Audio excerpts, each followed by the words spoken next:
In this video, let's try to look into what is standard password encoder. So in the previous video, we have seen no op password encoder, which clearly indicates as there is no encryption or encoding or hashing mechanism inside it, and the passwords will be dealt using plain text. So I would say standard password encoder is a next advanced version.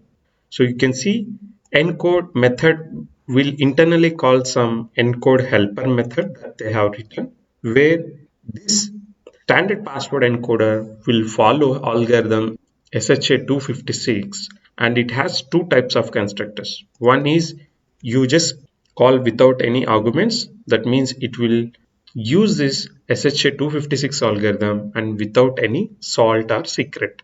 And the other one is you can also mention a secret associated to your password that SHA-256 algorithm can leverage while generating a hash value for it.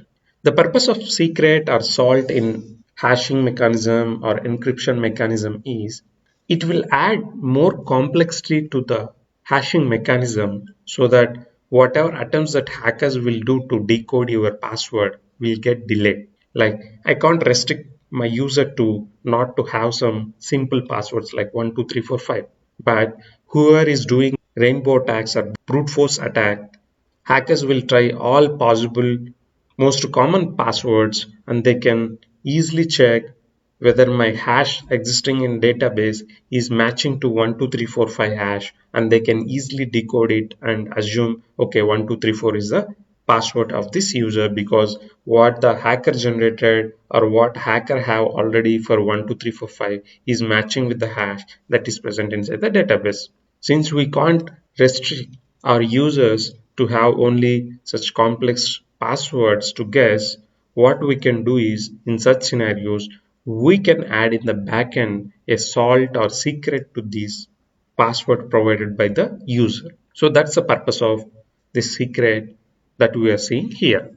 So in such scenarios, we will generate some random secret or whatever we are passing to the this constructor will be included in the hashing of the password that we shared.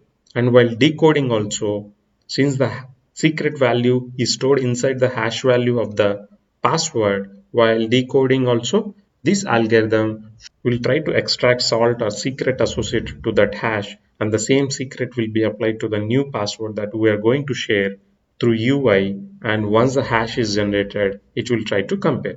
So that's where you can see here in the matches. First, it will try to decode the encoded password, and from the decoded value, it will generate a salt which is already stored. Post that, it will try to compare what we have raw password after digesting it with the already digested value.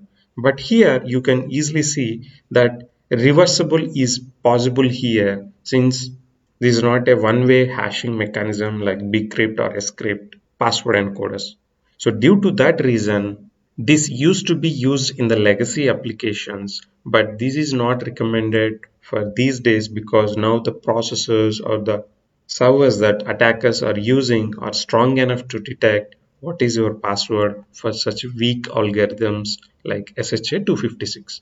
So due to this reason, standard password encoder also deprecated, and Spring security people also clearly highlighting digest-based password encoding is not considered secure.